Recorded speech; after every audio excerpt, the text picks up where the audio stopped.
Pipeline is very scary. Even some of the best surfers get really badly injured. It's just like very shallow. A lot of people hit their head and get brain injuries. We've had a few deaths there. As an athlete, I feel like it never ends because you're constantly trying to work on yourself and you're constantly trying to she's training that much, I need to be training even more. And I just remember this little wave kind of went up, so it blocked my vision, and I saw her feet kind of go up, and then when it went down, her arm was gone, and there's just a pool of blood around her. She started paddling towards us and said I got bit by a shark. What's up, guys? I'm Leticia Bufoni. As a professional skateboarder and a racing driver, I'm used to taking risks.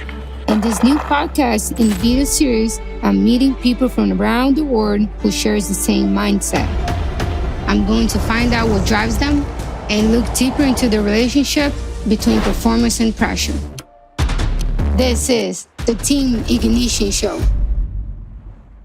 What's up, guys? I'm Leticia Bufoni. We out here in this beautiful Hawaii with my guest, professional surfer Alana Blanchard. And today we're going to talk about her life, her career, and her kids. My name is Alana Blanchard. I'm a professional surfer. Surfing definitely brings me back to my peace, and as soon as I'm out surfing, I feel like I just am such a better person, and you just feel this crazy rush of energy. First of all, thanks for being here. I'm very excited to be here with you in Hawaii today. Thank you. Yeah, I'm so excited to be here. And yeah, it's been a while since we've seen each other. I know, probably almost 10 years. Yeah, it's crazy. Time flies. I know, yeah, it really when does. I last saw you, you had no kids. I know, yeah, now I have Now two. you Yeah, have two. life definitely changed. That's amazing.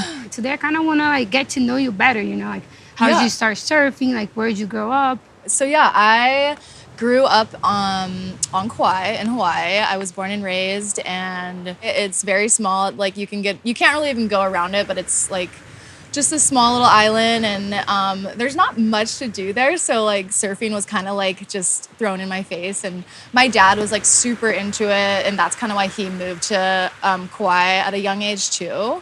And then yeah, he was just very into surfing, wanted us to get into surfing, and that's kind of how I started. I pretty much started when I was 4 and really got into it when I was 8. Yeah. Wow. It's kind of just the thing to do. I don't know. It's kind of just the lifestyle there.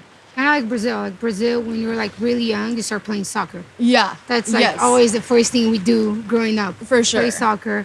And then everyone's playing soccer. Yeah, it's crazy. Yeah, wow. Everyone surfs on Kauai, basically. And if you don't, you're kind of just chilling on the beach. That's cool. Yeah. That's what a lifestyle. Yeah. I wish I was a surfer. I know. I really love it. Yeah. What's the best wave here in Hawaii? I mean, there's a lot of amazing waves here. I would say the most well-known one is definitely Pipeline. And are we close? We're very close. We're you could pretty much see it from right there, but it's really? flat right Can now. we walk there? Yeah, we could walk there. Summertime, I forgot. I know. We could have been pulling into barrels if we were here Hell in the no. winter. I'm kind of glad it's summertime. I'll never surf Pipeline is very scary. It's definitely the most scariest wave, I would say. Have you surfed kind of it? in the world? Yeah, I've surfed it a few times. I've actually competed there. I actually won 2 events there. No way. When I think my first one was 15, and then the next one was 16. It was back to back.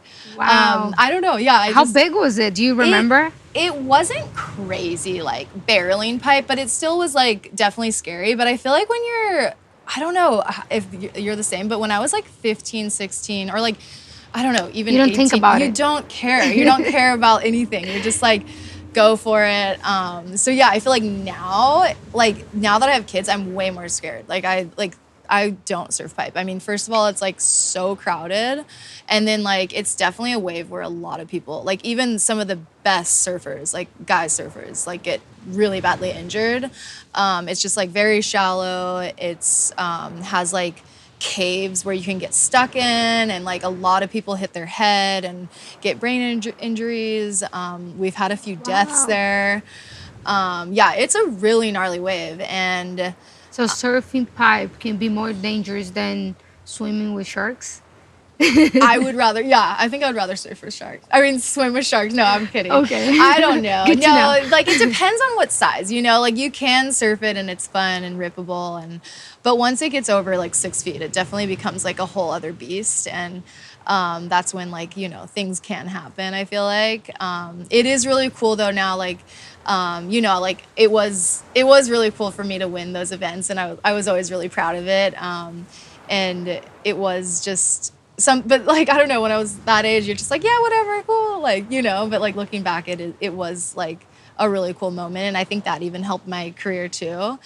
And then they kind of just started doing events again because they kind of stopped doing events there for women for a really long time. And then just in the last few years, they've like brought it back, and all the, you know, young up and comer girls are just charging and killing it. And there's actually a surfer from here on Oahu called Moana, and she's like amazing and like surfs just as good as the guys. I would say she's like 27 or something, 26. On my way here, I start watching the Bethany documentary. Oh yeah. And I didn't know you guys were so close until like yesterday. Yep. Yeah. How She that? pretty much, me and her got into surfing. We just always were pushing each other, always just like, you know, calling each other like, hey, like what parent's gonna take us surfing? Okay, cool, like let's go. You guys live close to each other? Yeah, we lived like a 10-minute bike ride away. So we just like biked to our house. And, that's the best. Yeah, I know. And then when I was watching her documentary, I saw that you were there on the day that she got bit by a shark. Yes. You were like on the water with her. Yep. My dad saved her life, and wow. Yeah, it was a crazy thing. So you saw everything? Yes, I pretty much saw everything besides the actual shark.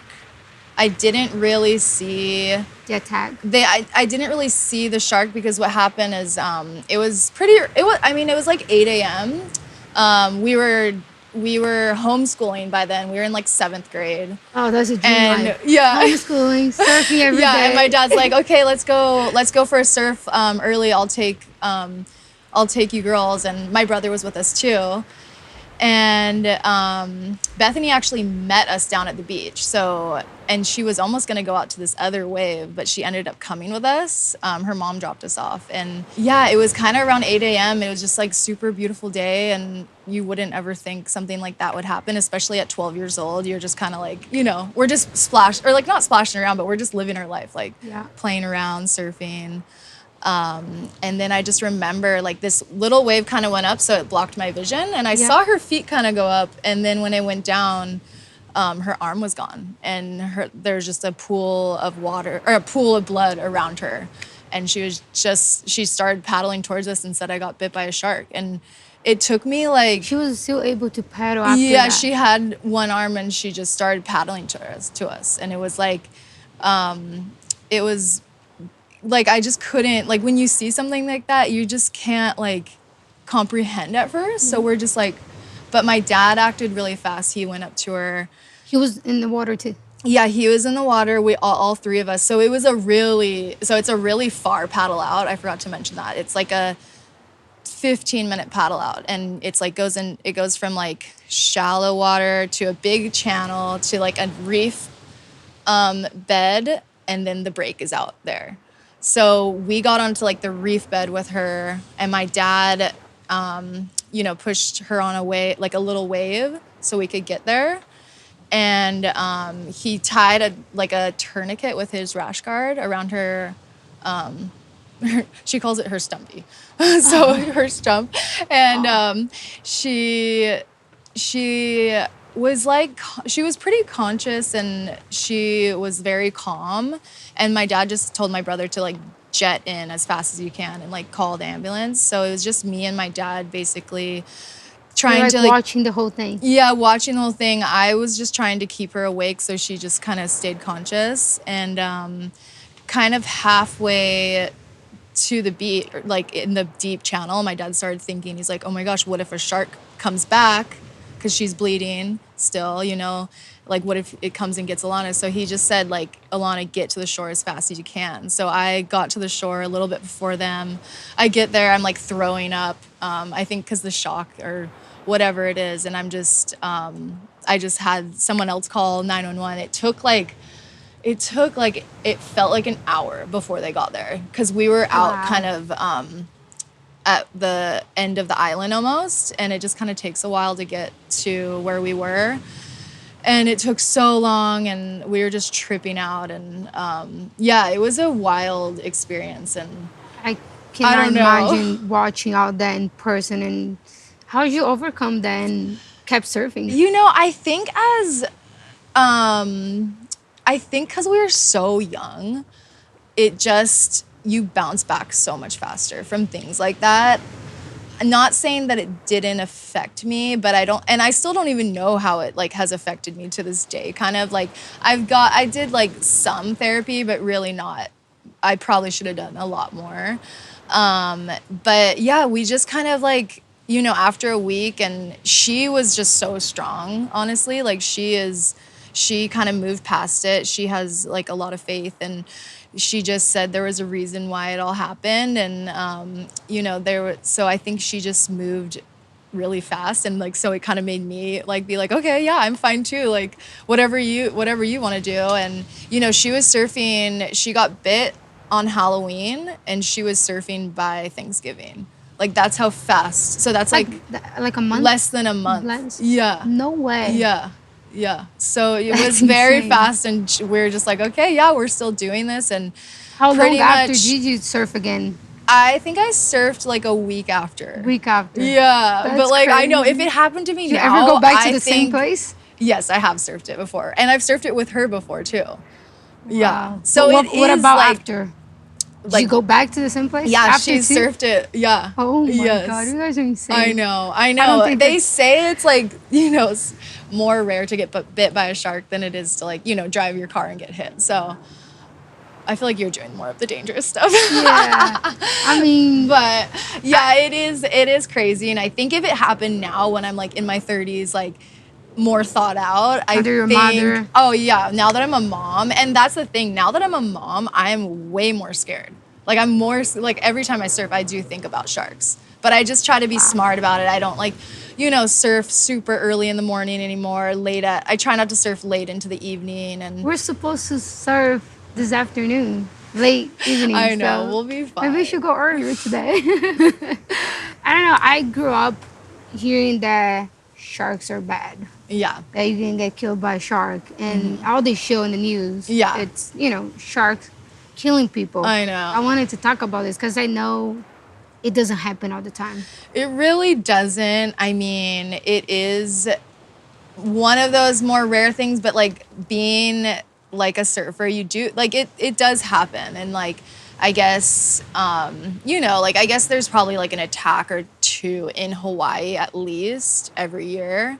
And it does even— Good to know. Yeah, it does rock me. And it's usually, you know, it's usually really freak. And it's usually they'll just like, you know, bite you or bite and leave. And I think as a surfer, it's actually more dangerous to be on top of the water because like they're looking up than to be actually swimming with them, because they are kind of like dogs. They can sense your fear. They can like sense your feelings kind of. So if you're like down in their area, like, and you can kind of like, you know, stand your ground, they'll like feel that. But as a surfer, you're kind of just like a floating seal. Yeah. So that's why I think not a lot of surfers, but surfers do get hit more than anyone. That's insane. I don't even like talking about it. It's so scary. Like, I know, but they usually don't want us, so that's the other thing. Yeah. And you started surfing when you were 4. When did you start competing? So I guess like my very first contest was when I was 8, and that's kind of when it like kind of sparked in me, like where I was like, ooh, I really want to do this as like my like, I don't even know, my career. Even though when you're 8, how do you know? But I feel like for some reason, I know, you just know, right? When you're young. And I had a friend that was super into it, so I feel like we just kind of like pushed each other, and we just did little contests like locally. And then pretty much by the age of 14, I think 14 or 15, I started competing like professionally. I did my first like professional contest, actually down the road here, at Sunset, and I ended up like making it to the finals, which was like pretty, I guess, big for a 14-year-old. But back then I didn't really like, I was just like, oh, cool. Like, and you were surfing against All the professional surfers are Yeah, like the top women. older than you. Yeah, way older. Wow. And yeah, I kind of just was like, oh yeah, this is cool. Like I didn't really think of it as anything, but Like, I think I'm good enough. yeah, I think I got this. So yeah, that was kind of where it all started. And then after that, I just kind of kept competing, and we'd travel the world pretty much almost all year round. And then at the end of like the year, you always end up here on Oahu. But yeah, that's kind of like when it all started, I guess. Wow, that's Yeah. amazing. So you have to qualify to go to the WSL, like the World Yeah, Tour? so how it works is like there's a qualifying series, and then there's like, yeah, like the top, and you have to qualify to get into like the top, I think it's 15 women of the world. And I qualified the first year when I was 17. And it's, I guess, kind of a little bit hard sometimes to qualify. Like sometimes people take like, 4 or 5 years. So I was lucky enough to Your first year? yeah, to qualify on my first year. Wow, And that's I did it insane. kind of with like a few other girls that kind of like, I guess you could say like kind of shook up the women's surf industry. Like it was kind of just, we were kind of like the younger crew coming in. Like I'm sure that happened with the skate industry too, where there's like this new crop of girls. So it was really fun. And it was kind of, I was with Carissa Moore and like Coco Ho. Oh, you're the best. Yeah, so it was cool to be with those kind of girls and competing around the world. I sometimes struggled like cuz I didn't really have like my parents coming with me, and a lot of people like had like coaches and all that stuff. So I feel like looking back I'm like, gosh, I wish I brought my like parents or like someone with me to help coach me, because I was just so young, like And you're trying to do traveling it. by yourself? Yeah, I traveled by myself a lot. Yes. Wow. How Yeah. do you even carry all the boards and shit? It's a the lot of stuff. worst. Honestly, always think about that, traveling 'cause- with surfboards is the worst. And they want to, if you travel with surfboards and people see you at the airport, they're like, oh yeah, we're going to charge these people. Like they charge, like I've paid like thousands of dollars just to get my boards like from A to B. I always like every time I see a surfer, I always think about traveling. 'Cause Yes. it's so much It's not stuff. fun. It's not Especially if you're a longboarder. That would be horrible. Oh, even worse. Yeah. Kind of like skateboarding. You can just throw your board anywhere and it's Right. easy, it's small. You can even take with Totally. you on the plane. Yeah, It's so easy. good. So you gotta wear a helmet when you surf and kite? You can. A lot of people don't, but I definitely would nowadays. I think it's like back in the day, it kind of was like looked, like Yeah. they're like, oh, that's stupid. Like, why would you wear that? Like, it looks dumb. But now it's like definitely like a cool thing to, or like it's a thing to do. Like, it's like I would definitely wear a helmet. Do you get less point for wearing a helmet? No. Doesn't Is change that how anything? it is in skateboarding? Yeah. So like for Crazy. street, we don't wear anything. Yeah. No protection. And if you do you get points taken off? I think so, yeah. Or it's just like a no? It's just in street, it's a no. It's a no, yeah. Only if that's. you're, I feel like a that's what minor. it was, but then now that the girls are doing it, where they're surfing heavy waves now, so it's like, it's pretty. Yeah, it's not like looked down on anymore. Yeah, in skateboarding, like if you're like under 18, you have to. Oh, cool. Yeah. Okay. But if you're older, like you don't have to. Oh, And cool. if you do it, people are just gonna make fun of you. Yeah. But in park, you have to. Yeah. So there's But street you and kind of park. know how to fall to like not hit your head, or is there Yeah. times where you've like It happened to me before, Wow. twice. concussion? Yeah, I had one Wow. concussion once. I was skating Street League final 2016. I just had a really bad fall and Crazy. hit my forehead so bad. Wow. Went to the hospital. And then Street League 2018, always Street League. Right before the contest, it was like my last trick. Yeah. They were like, okay, you guys got to stop. We're going to start. I was Yeah. like, just one more. Try to do like a gap to back lip in a rail. Yeah. And I don't know what happened. Kind of like hit in my head, the back of Yeah. my head. And it was funny, like I lost my vision for a little bit. And it was Whoa. all dark. And I was like, oh my Crazy. God. That's so And scary. Yeah, but worse than the head was my neck. My neck got really sore. I couldn't move my neck. Yeah, because like the whiplash. Yeah. Yeah, and I had to compete, and then I was just like taking Wow. a bunch of like painkillers and Crazy. it was You probably crazy. had a crazy concussion. That's like gnarly. yeah, I didn't even go to the hospital. I just went to my the God. doctors, and then they gave me a shot for pain. Yeah. And I was able to compete, made the finals, Yeah. and then got second place. With a Yeah. concussion. It was Crazy. bad. I did get a lot of hate, but it was more from like men, like online, than like the women competing with me. I kind of had these like two worlds, and it was like Whenever I think back on it, I was like, gosh, I wish I could have like concentrated a little bit more on like one or the other. I just remember a lot of camera people would like go so like, or they would like post up so they could get the shot of me doing a bottom turn. So it made it look like I was wearing even a smaller suit. So it was just like this whole thing. We just wanted to have a love baby and it happened. And we can have kids and we can compete and we can do all the things, which is like super cool. How long did you do the tour for? So I did the tour, I want to say until I was like, so I started at like 17 and I want to say I did it until I was like 26. Oh, you did for a long time. Yeah. Almost 10 years. Yeah, I definitely was on it for a long time. And like, I wasn't always on like the top 15. Like sometimes I'd fall off and then I'd requalify. And you kind of just go through the waves of like doing well. And then sometimes you're not doing well. And It must be so hard. yeah, I mean, it was hard. I think the harder part for me was balancing my life as a young athlete. And then also I had this whole other world of like, I had to do a lot of, I didn't have to do it, but I did a lot of modeling for my sponsor that I was sponsored by back then. They kind of had me as like, more of like the face of the company. So I was doing all of their photo shoots, all of their like studio shoots. So in between all my contests, I'd be like flying other places and doing, you know, bikini shoots and all these things, which was like a whole other thing in itself that other girls I feel like weren't really doing, and they got to kind of more relax or concentrate on their competing, which was like great for them. But for me, I kind of had these like, I don't know, two worlds. And it was like, whenever I think back on it, I was like, gosh, I wish I could have like concentrated a little bit more on like one or the other. But it at the same time, it was really cool to have both because it kind of just, I don't know, was a good thing to have both, I guess. Yeah, not everyone has the opportunity to do both. Yeah. You know, because I've been through the same thing in skateboarding. Totally. I was never just skateboarding and competing. I was always doing other stuff. Totally. And I got so much hate for doing that. Yes. Because I was the only one doing it. Yeah. But I got a lot of hate too. I bet. Especially like, because I do a lot of bikini shoot as well. So I can relate to that. And for sure. the girls that was competing with me, they would just be talking shit about me because I was doing shoots. And I'm like, I bet if you had the same opportunity, you'd be doing too. Do the same thing. So I just wanted to do it all. And I don't regret it for doing it all because that's how I got my name out there.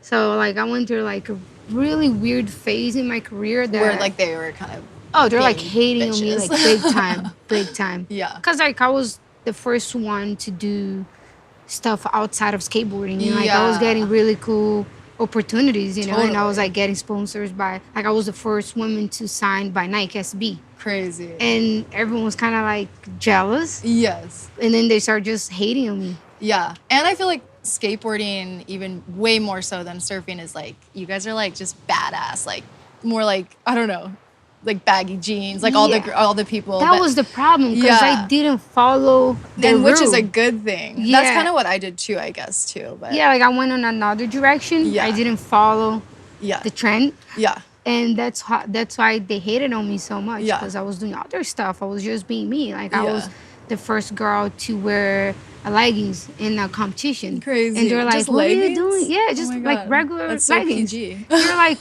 why are you doing that? Like it's so tight. Like you shouldn't be skating leggings. And I'm like, I feel good. I want to. It's comfortable. Like why not? I look good.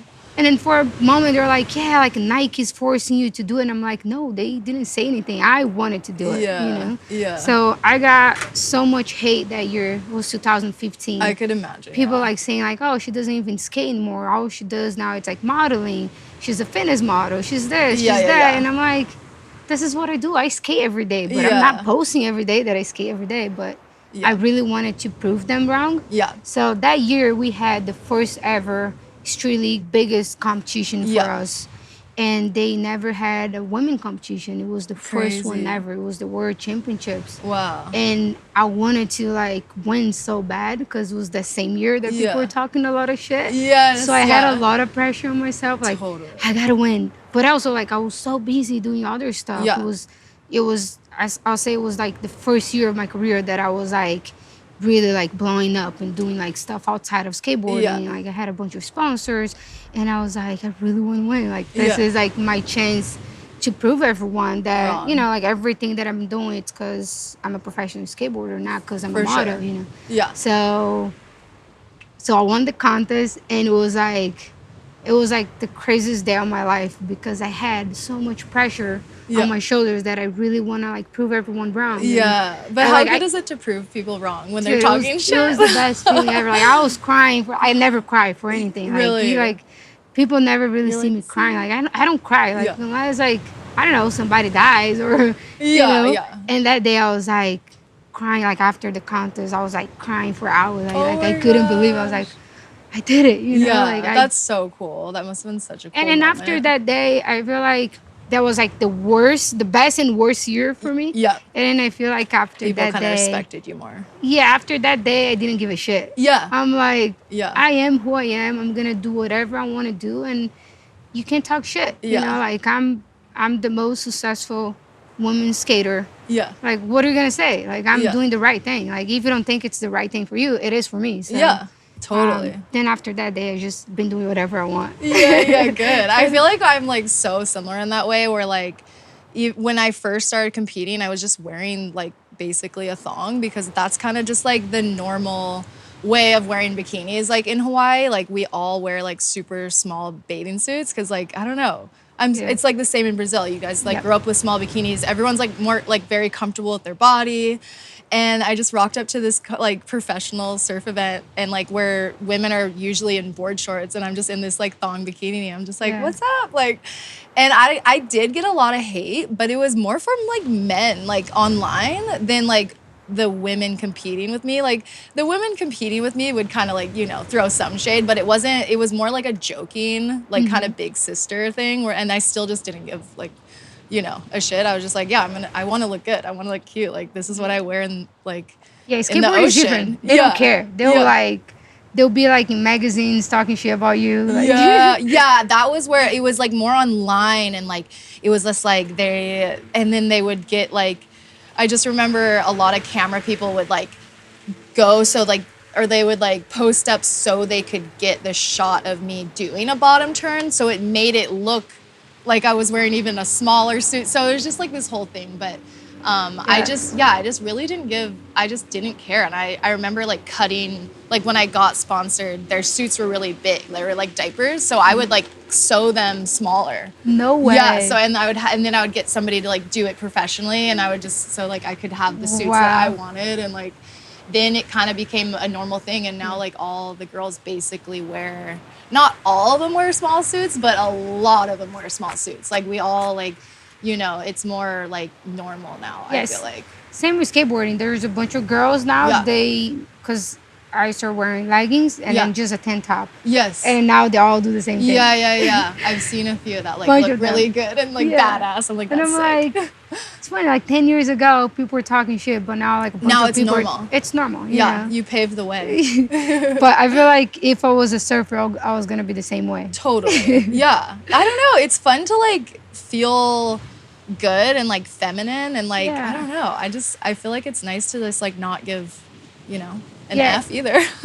I'm never saying like, oh, you have to like be sexy or all this. It's just like, I feel like it's just good to like do whatever you want to do. Like, I just think that's like a huge thing because like it is so hard, especially nowadays with social media. Like there's so much like hate. There's so much hate and there's so much like pressure to be certain ways, I feel like. And I think if you can like tune that out as like a kid, it's like going to be so beneficial. Do you still get a lot of hate on your social nowadays? Oh yeah, especially with like now that I have kids, it's even like this other level because like I'm still You're like on the next level. Yeah, now. I'm still wearing thongs. No, I'm kidding. I'm still wearing small bikinis and I'm with my kids and they're used to it. You're talking to the right person. Yeah, because I wear know. tiny bikinis all the time. So yeah, and people just don't. Some people are fine with it. Some people like are blown away, which it's like, and sometimes I'll write back to people, but I usually just let them like, you know, it's so okay. Much hate. It's crazy. Like every time I'll post something that's not skateboarding, people are like, you don't skate anymore. You know, Oh, like, what are you doing? really? You're like a Yeah. bikini model now. I'm like, Yeah, people do say that. And I've had that since I was like 15, so it doesn't like bother me anymore. it doesn't change, huh? Yeah, it doesn't really. People The don't get only over it. thing that bothers me is like when people, I mean, it doesn't, I guess, necessarily bother me, but I mean, it kind of like gets me when people try to tell you how to parent. And I'm like, you don't know how I parent. You're seeing like a 15-second clip of like Yeah. my life, which is not even like my whole life. Everyone's so, different. Yeah. Everyone has Everyone's their so own different. way. Yeah. So when did you decide to stop competing? So I kind of just like started not falling out of love with surfing, but just kind of like I felt so burnt out. Like I was just like traveling nonstop, and I really just wanted to take a year to like just like travel and like kind of fall back in love with surfing, like do more like video stuff and kind of just like, I don't know, just have fun. Because That's kind of what happened to me as well. Yeah, like was- you kind of just get burnt out, right? Like, It's like, to me, what happened was after 20 years competing, Yeah. I wasn't getting excited anymore. Like, Yeah. especially like competing to go to the Olympics. Yes. We had 4 or 5 long years like competing all the time, all Yeah. year long. We had no Preparing. like days off. It was like training, competing. Like I Yeah. wasn't able to really do anything else. You don't have a besides- life. Yeah, no Yeah. personal life at Yeah. all. So it got to a point like after the Olympic, I was like, I already done everything that I wanted to do. Like I don't want to compete anymore. I don't get Yeah. excited Yeah. anymore. Like I just feel like I'm forcing myself to train every day for a competition. Totally. And that's when I decided to kind of like stop competing for a little bit and Yeah. focus on like other projects. Nice. I know, it kind of gives you like a refresh, I feel like. Or like, I don't know, I was like, I finally was like having fun again. And I'm like, this is why I like started surfing. It's because I love it. I love like, you know, being in nature. And I'm sure for you, like, that's why you skateboarded. Because like you were just, it was fun for you, right? Yeah, if we're not having fun, what's the point? Yeah. I started skateboarding because I fell in love with it and I was having fun. Yeah. And then it got to a point that I was really stressed. Yeah. And I was like forcing myself to practice Yeah. every day. And I was like, I don't want this for my life.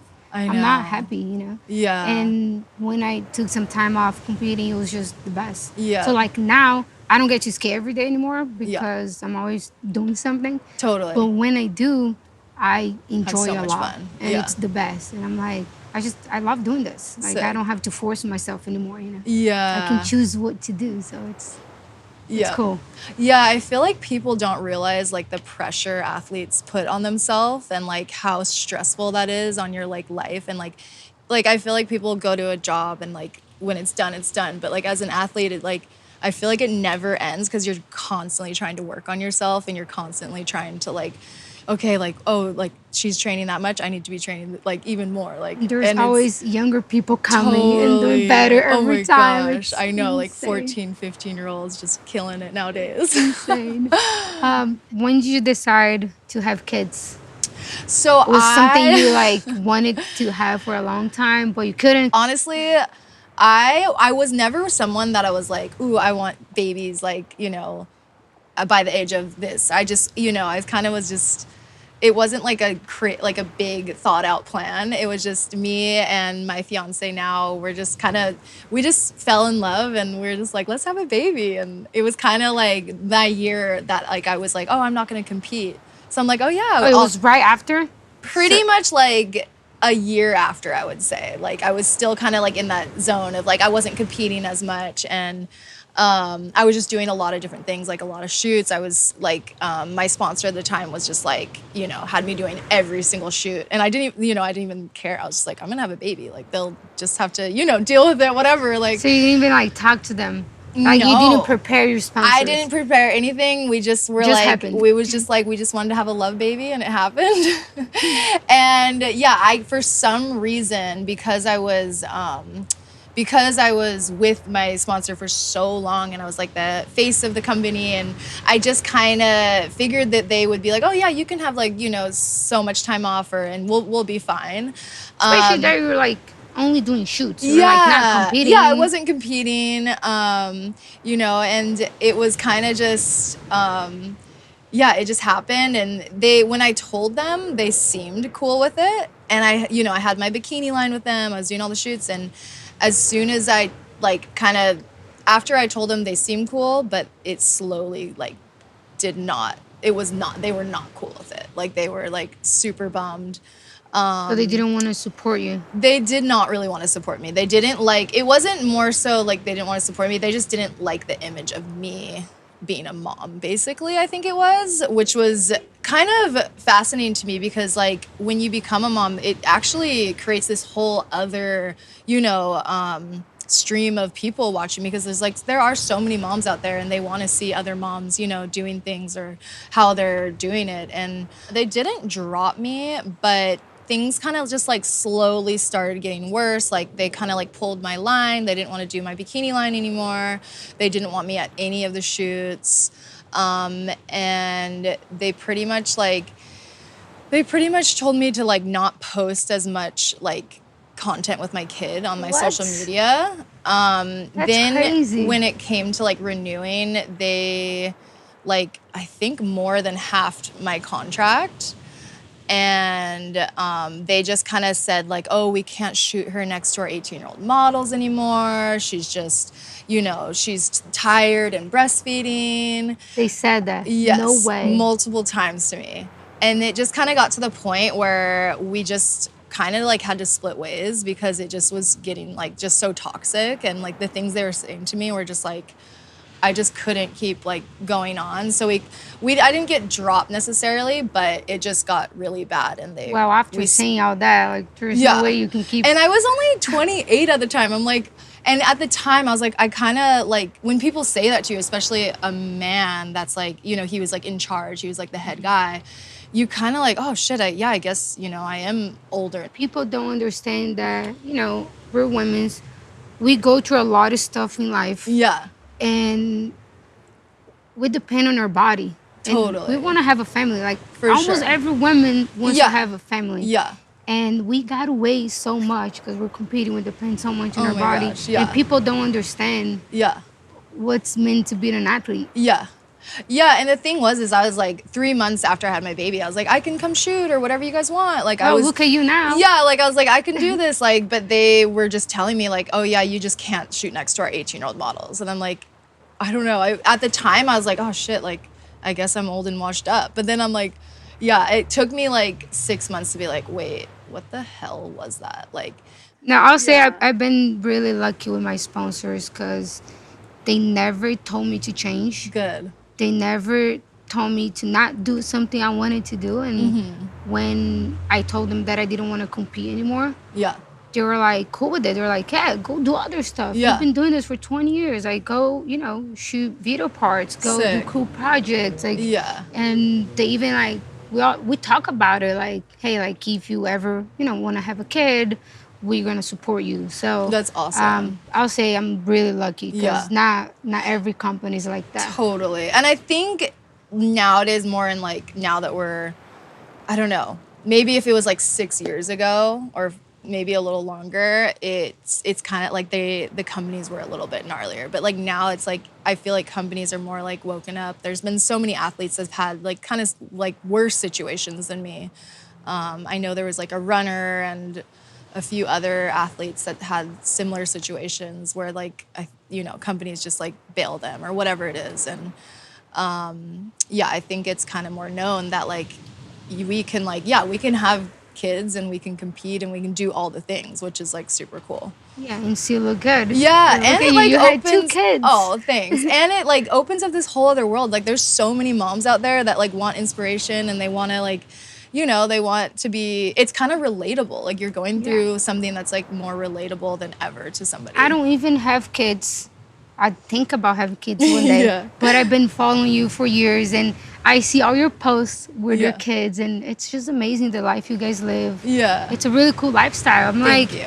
If I have kids one day, I want to have the same lifestyle. Yeah, live by the beach. You will. It's fun. Live by the beach, surf with my kids. Yeah. That'll be, the coolest thing ever. Like, you get to do what you love and you get to bring your kids. Yeah. And it's a really cool lifestyle. So yeah. You're doing it right. Thank you. Yeah, it is. And it's cool. Like, I still get to surf a lot. I still, you make it happen. Like, I feel like a lot of people think you have to, like, give up your life and give up what you love to do. But, like, I always knew I was going to, like, I want to show my boys, like, look, I can like do like mom's having fun, mom's like doing something she loves. I think that's like inspirational for them, you know? 100%. Yeah. That's amazing. What's next for you? So right now, what are we doing? We were in Australia for 6 months. So my fiance, or sorry, not 6 months, 6 weeks. My fiance is from Australia, so we spend a lot of time there. So Not bad.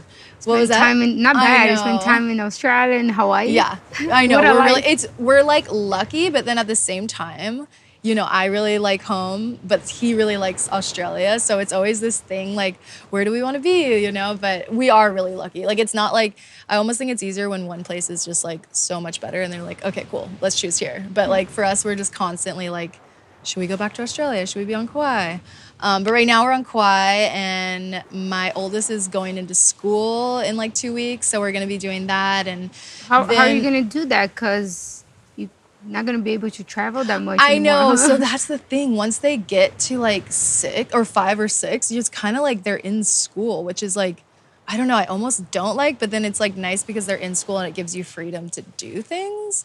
But so right now, like I'm going to be just kind of more like solo traveling and doing stuff like that all I need to do. And then like if my fiance needs to do something, we'll kind of like, you know, bounce around.